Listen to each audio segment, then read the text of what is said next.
Semuanya langsung habis. KKB Papua ngaku kena ledakan di hutan. Sang komandan ketar-ketir. Melansir dari Tribun Palu.com. Nasib apes dialami kelompok separatis di Papua ketika hendak melakukan serangan ke markas mini TNI Polri. Bukannya mendapat apa yang diinginkan, KKB Papua malah harus kehilangan anggotanya.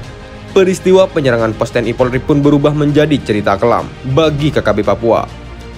Terungkap bahwa kisah kelam itu berawal dari munculnya seorang pria yang tiba-tiba terlihat melintas di depan pos keamanan milik TNI Polri. Setelah berada persis di depan pos keamanan, pria yang berjalan sambil memegang tongkat itu tiba-tiba berhenti di depan pos. Pria itu lantas memandang ke arah pos keamanan dan sesaat kemudian memalingkan muka untuk melanjutkan perjalanan. Hal aneh yang dilakukan pria tersebut adalah mengangkat tongkat kayu yang dipegangnya lalu menunjuk ke arah tanah. Gerakan aneh tersebut dilakukan sebanyak 2 kali. Kemudian sosok tersebut berlalu pergi dari tempat itu. Melihat pemandangan yang tak lazim tersebut, prajurit TNI yang berada di pos keamanan lantas menyapa sosok yang tak disebutkan namanya itu. Aparat TNI menyapanya terlebih dahulu karena sosok tersebut adalah orang yang dikenal yang beberapa waktu sebelumnya pernah memberikan isyarat tentang serangan KKB ke TNI Polri. Kala itu pria tersebut mengisyaratkan bahwa akan ada serangan kelompok kriminal bersenjata ke arah pos keamanan. Isyarat itu ternyata benar adanya karena beberapa hari berikutnya segerombolan orang tak dikenal mendatangi pos keamanan dan menyerang aparat TNI Polri. Oleh karena itu ketika gestur tubuh pria itu memperlihatkan gerakan tangan yang aneh, tanda-tanda itu pun langsung direspon oleh aparat TNI Polri. Setelah pria itu menjauh dari pos keamanan, aparat TNI Polri pun langsung mengambil langkah-langkah konkret. Dengan kemampuan analisa militer yang dimiliki prajurit TNI Polri, mulai siaga. Ini dilakukan lantaran momen buruk dikhawatirkan akan segera menerjang markas mini TNI Polri di wilayah pedalaman Papua itu. Makanya sepanjang hari aparat TNI Polri benar-benar siaga untuk meladeni kelompok separatis yang diprediksi bakal menyerang. Namun apa yang dinantikan itu tak kunjung datang. KKB yang biasanya bertindak nekat sepanjang siang itu tak menampakkan batang hidungnya.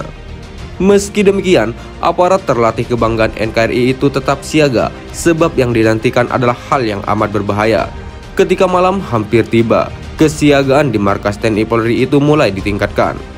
Tak hanya sebatas menyiapkan persenjataan, tapi pantauan terhadap situasi di sekitar markas pun mulai ditingkatkan. Bahkan analisa tentang kelemahan pos keamanan yang kemungkinan bisa dimanfaatkan KKB pun dilakukan. Untuk itu, ketika malam semakin larut, seorang prajurit TNI ditugaskan khusus untuk memasang jebakan di seputaran pintu gerbang bagian belakang pos keamanan. Tugas itu pun berakhir sempurna dan beberapa ranjau dipasang agar memudahkan TNI Polri memantau kehadiran KKB. Detik-detik berlalu dalam situasi yang cukup mendebarkan. Bahkan ketika hari semakin larut, kesiagaan semakin ditingkatkan. Dalam penantian dan menegangkan itu, pantauan ke sekitar pos keamanan ditingkatkan. Sebab waktu yang dikhawatirkan pasti akan segera datang. Benar saja saat jarum jam mulai condong ke dini hari, tiba-tiba jebakan di belakang pos keamanan berdentum keras. 2 bunyi ledakan berkekuatan rendah memecah kesunyian malam yang diikuti dengan rentetan bunyi tembakan ke arah pos keamanan. Dalam situasi tersebut, prajurit TNI pun terpaksa meladeni serangan dini hari tersebut. Agar tak membuang-buang peluru, prajurit TNI Polri terpaksa memilah-milah serangan. TNI Polri tak menghamburkan peluru sebagaimana yang dilakukan kelompok kriminal bersenjata tersebut. Yang dilakukan TNI Polri adalah membalas tembakan, terlebih-lebih dari senjata yang memuntahkan peluru ke arah pos keamanan.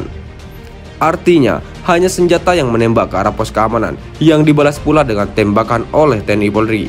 Sementara KKB yang tak menembak, tak dibalas pula oleh prajurit terlatih kebanggaan Indonesia. Dalam pola tersebut, yang hendak ditunjukkan TNI Polri ke KKB adalah hentikan kebiasaan menyerang, sebab hal seperti itu bisa dilakukan pula oleh TNI Polri.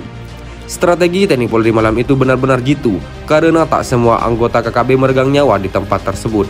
Mungkin karena anggota KKB berjatuhan di medan laga, sehingga KKB pun menghentikan serangan, kemudian memilih melarikan, karena tak sanggup merobohkan TNI Polri. Sementara seorang komandan lapangan KKB yakni Pamni Kogoya mengungkapkan fakta yang kemungkinan ada kaitannya dengan peristiwa malam itu.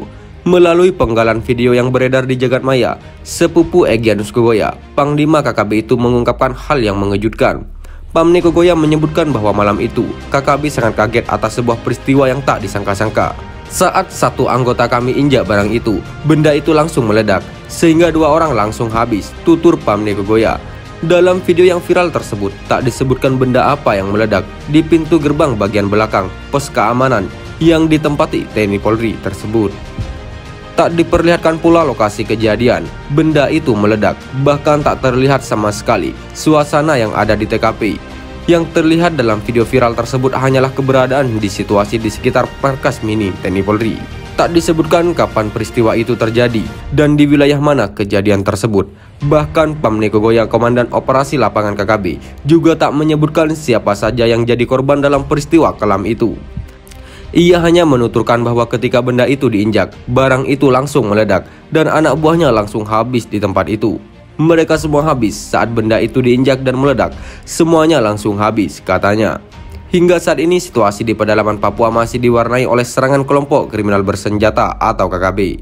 Serangan tersebut tak diarahkan pada warga sipil yang merupakan orang asli Papua. Yang disasar adalah aparat TNI Polri yang dianggap sebagai musuh KKB. Bila sasaran serangan meleset, maka amarah KKB dilampiaskan kepada warga sipil yang umumnya bukan orang asli Papua. Hal tersebut seiring dengan ancaman Panglima KKB di Induga, Egyanus Kogoya, yang kemudian ditegaskan pula oleh juru bicara OPM, Sembi Sambom. Dalam pernyataan resmi TPNPB OPM, Sembi Sambom meminta warga sipil untuk segera meninggalkan Papua. Bahkan ia juga melarang orang yang datang ke wilayah Papua, sebab Papua merupakan daerah perang. Bagi yang tak mengindahkan larangan, tanda Sembi Sambom, maka TPNPB tak akan bertanggung jawab. Sebab yang ditembak KKB adalah orang-orang yang menjadi musuh KKB, yakni TNI Polri. Bila ada warga sipil yang tertembak, katanya, maka orang tersebut adalah kaki tangan TNI Polri. Papua itu daerah perang, sehingga kami menghimbau warga sipil untuk segera tinggalkan Papua, tanda Sembi Sambom. Sekian dan terima kasih. Jika ada salah kata, kami mohon maaf. Jangan lupa like, komen, dan subscribe.